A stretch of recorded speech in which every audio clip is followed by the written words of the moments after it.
This, thank God, is not me. This is my little brother, JJ. And growing up looking like that is not easy, but life is good. That's me on the top bunk and JJ on the bottom bunk. We're the youngest of 6 kids, and we grew up just outside of Boston. And our dad worked in a machine shop, mom raised the kids. And I understand, like there's all these photographs of our older brothers and sisters. This is like one of 3 photographs of our childhood. So I understand, you get it. They didn't have enough money, they lost the camera, whatever. But I'd like to have kids, and when I have kids, I'm not gonna pamper them, but I am gonna put some sheets on the bed.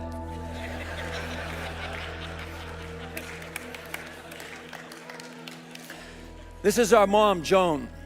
Joan was the first powerful optimist in our lives. Almost the entire time growing up, our dad, who wasn't a bad guy, was depressed by any definition.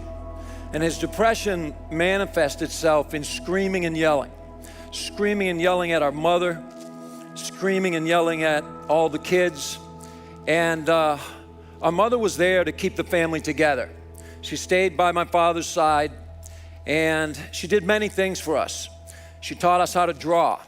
She gave us crayons. She gave us magic markers and paper. And she showed us that although we didn't have the money to travel to Disneyland, we could go anywhere in our mind. She unlocked our imagination. When she told us bedtime stories, she didn't just tell us the stories. She acted out the characters. She took us out on the pirate ship. She took us up the steps of the grandest castles and into the enchanted forests, and we loved it. We loved it, and we begged for more. But maybe the most powerful thing our mother did for us was a little ritual at the dinner table. She looked around to her 6 kids, no matter what was happening, and she said, "Tell me something good that happened today." Very simple prompt. Tell me something good that happened today. It's a nice one to use in your company to start your meetings or at your own family's dinner table. Because what happens is you change the energy. She showed us that our disposition is powerful, and she changed the energy in the house. It's not surprising, given the influence of our mom, Joan, that my brother and I started designing t-shirts. We were artistic our whole lives, and we were intimidated by each and every type of industry and career out there, but t-shirts was something that was financially accessible to us. We could design our own things on Tuesday, and Wednesday get out in the street and sell them. T-shirts doesn't sound like a glamorous career, and it wasn't. We spent 5 years in the streets and selling door to door in college dormitories. We weren't financially successful. We were maybe avoiding getting a job, which is some level of success. But then we got focused on something that changed our lives. We got focused on the idea that the media inundates our culture with negative information, always reinforcing what's wrong with the world and rarely telling us what's right with the world. And we all have a choice every day. You can focus on what's wrong with your life, or you can focus on what's right with your life. And wherever you put your energy, wherever you focus and whatever you focus on, that will grow. That was something our mom taught us at the dinner table.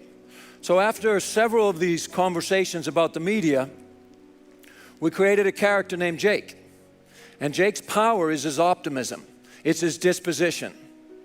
People have a misconception that wealth and material goods will make you happy, but statistics show that they don't. Some people think that special place in life, being in that special place, if it's off at the beach or up in the mountains, or if you get that promotion, or if you meet that special person, then you're going to be happy, then you're going to be fulfilled. It's not true. The only thing that will enable a happy and fulfilling life is your disposition. So our superhero, Jake, has a powerful disposition. Wherever Jake goes, he sees opportunities. Optimists roam the world seeing opportunities. They don't ignore obstacles, but they overcome obstacles by focusing on the opportunities. When you're an optimist, you're more innovative. You're more innovative because you're open-minded. You're not afraid to experiment. You're not afraid to explore the world. So Jake is always exploring, always trying new things. And maybe most importantly, being an optimist is magnetic. Everybody today knows that in order to build an organization, for-profit, non-profit, any organization in the world, you need to build a community. Optimism is magnetic. So wherever Jake goes, he attracts other optimists. This enabled us to build a business. This very simple concept. It doesn't get more complicated than that. The world is incredibly complicated today, but it doesn't have to be. So our little business started to grow. And in the first 5 years, we had a $3 million business, selling t-shirts with 3 words, life is good. We didn't invent life is good, but we were the first ones to trademark it. So the business starts to grow. Some guy said that to me recently. He said, I don't think it's fair. I said, what's not fair? He goes, well, you didn't create life is good. My grandfather used to say life is good.